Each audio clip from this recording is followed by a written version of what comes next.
You got to either go to the blacks or to the whites. There's no such, and Mexicans don't want you. Right. So where to go? Right. I don't know. Right. Either way they go, somebody's going to, dislike them. Okay. But Rita and Marie did not catch too much hell in high school. In fact, they were pretty much almost hero. Of course. But They I started caught off- hell. I know you did. I caught it from day one, and if I had to leave Vashon and didn't get out of there before 3:30 for whatever the reason, I'd have to run through about 4 or 5 different gang territories and have to stop and fight at times. To stop and get hit. I'll just say it that way better.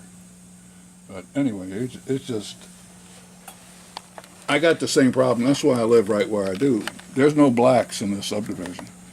There's some in Beloit, there's some in Rockford, but that's so far away. This is like a safety zone. And as long as white folks don't mess with me, I don't worry too much. But I went, we went to that white church for 7 years. Marva, we went there and joined it and stayed there was because Marva loved to sing. It was the music. They just were beautiful singers. But I didn't sing, so I had to fill around that and find the capacity I could do, which I did. Got along fine with the women. Never had a problem with a woman yet. But boy, them men. they absolutely, when they're walking past you and you're in a conversation with somebody, or you want to say something to them, they keep walking. They don't stop. You can shake hands and everything. They just do it on the walk, on the move, because they don't want to be there in your presence. And, I'm not stupid. I mean, I know this is the minister and everybody. So anytime. Very hurtful things to be happening in a church. Well, very hurtful. Are in a society to the point that all over. You have to leave, When I went to the Marine Corps, now we spoke, and you probably don't know what I'm talking about, but if you know where Ghost Town was in St. Louis, we spoke downtown slum ghetto, okay? And I didn't know how to talk. So here I'm 17 years old in the Marine Corps, and I knew I couldn't say nothing because the minute I opened my mouth, they had enough to go on looking at me, but the minute I opened my mouth, they're going to know I'm black. Right. Or that I'm from the South, deep South, Anyway, so I didn't say nothing. I couldn't fathom how do you say words like route and route. Some people say from different parts of the country say it one way, and some will say it a different way. But I didn't know which was right. So there's certain things I didn't say. And I didn't do any talking. I just shut up. And I stayed shut up. And what happened to me, believe it or not, was the principal of Vashon High School, Mosley. Remember Mr. Mosley? I remember hearing about him. Okay, well, Mr. Tokus was there later. He was before and after.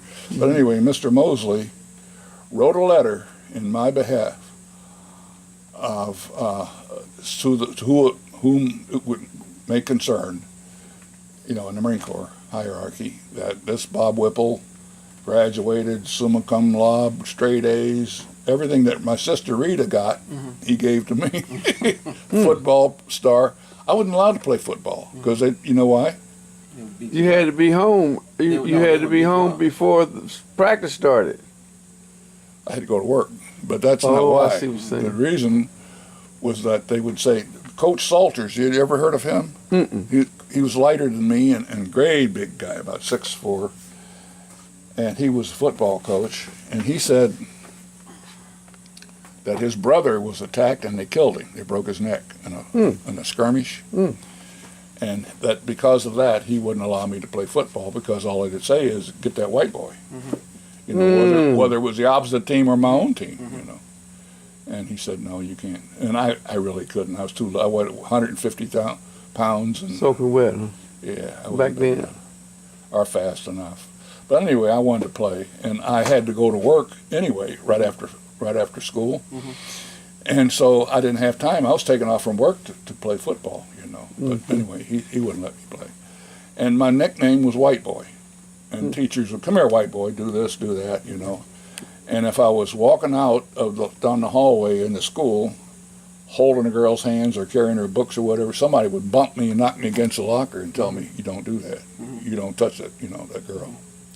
That's just how it was, And I was so sensitive to it. I think I overreacted to some of it. You know, I probably could have gotten away with it, bluffing it, or trying to not pay attention to the criticisms. But I was very sensitive to it. Well, I think it's a difficult thing that you had to weather yourself. And I talked to Skip about this, and this is something that happened to me. I prayed for a brother even though I knew I couldn't get it. And you see, it was kind of ironic when I got a call from my daughter and said, guess what? You got a brother. So it was an answer to a prayer. But it was because I was tired of fighting for territory. I was tired of being something playing tough. Playing gangster. Alone in the world. Yeah, exactly. You had to play tough, even though, you may not want to be tough in a situation, man. But it became easy. But the bottom line is that, I know what you're talking about. I know what you're talking about. Not having a brother, having two sisters, one of them who was really tough, but then you have to, there's no way to depend on your Marie sister. wasn't as tough as Rita. Okay. And girls would call her, make up plans to meet after school to play, different neighborhoods. And she'd go there to play, not someplace that we didn't know where she was. And do things. One of them knocked her and cut her tongue, where she has, remember, a little speech impediment from her tongue almost being cut off. Others would cut her webs between her fingers and stuff like that. What? Just Mean evil. stuff. Evil. But she was pretty. Evil. Yeah. But I guess that's why, but she was, anyway. But they didn't do Rita that way, But Marie. Is that because they thought it would be worse circumstances? They know, first of all, they wouldn't get away with it. Okay. That's number one. And Well, you all were closer too, though, I guess, you're closer in age, no, right? You were around. They were closer. Together, they would beat me up. Oh, really? Oh, they'd jump on me. If I hit one of them or bothered one, the other one would be right there on me. And they would scratch me. They just constantly, my face was a sore. So one day, I got tired of it or whatever. I'd grown a little bigger. And I hauled off and I hit Marie. And we had linoleum on our floor. And she went scooting across that floor over to the wall. And here come Rita going to take Oh, she gonna take you out. And Marie hollered up, "You let him alone." Yeah, she wants to take up for you. We were friends after that. We didn't have no more fights. Oh, that's good. But usually they would double team me, I wouldn't hit them. I mean, I couldn't. Of course. But yeah, it was some pretty rough times. So, and Dad, of course, was a drunk, and he never could bring a check home, and he'd just gamble everything. He'd take our furniture out and pawn it. Now you're talking about the Depression too, right? You talk about Well, times during the Depression. Wasn't it Depression was still. Black folks were still in the Depression. We probably, in many respects, never left because what year were you born? 33. Okay, so that was really probably the beginning of the Depression, right? It lasted till 29 was the beginning. Okay, right, exactly. 29 was the beginning. That's Why don't you sit exactly down? right. You can pull that out. But that's kind of interesting. And I'm not trying to, play devil's advocate or anything like that. But there were some stresses. Like you figure if you went through some stresses, being light skinned, you know what he went through. Probably being darker skinned, being married to grandmother like that, who was lighter.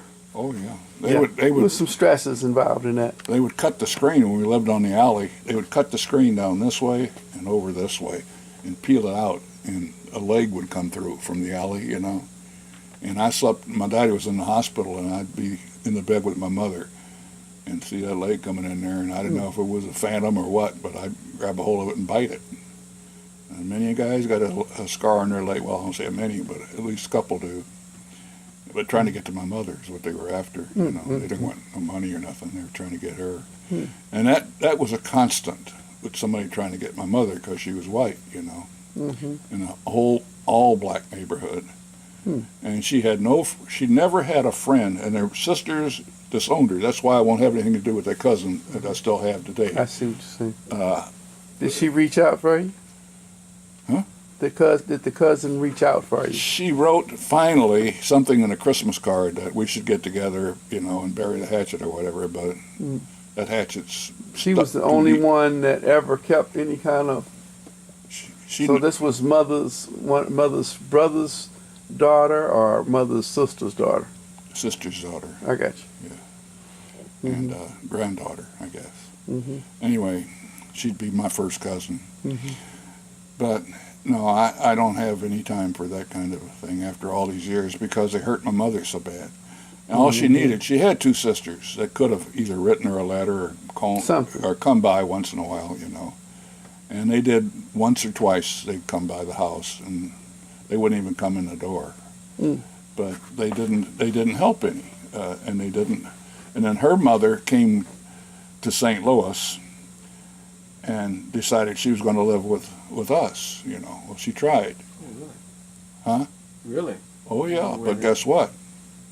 She'd take it out on Marie. And not Rita or me, but Marie. And she'd either lower the window on her fingers or touch her with an iron or something else. Hateful stuff. So Mom That she was wrong. would throw her out of the house when she'd do it.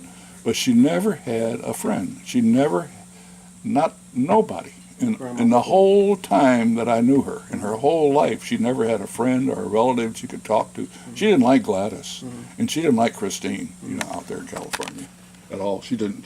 She thought they were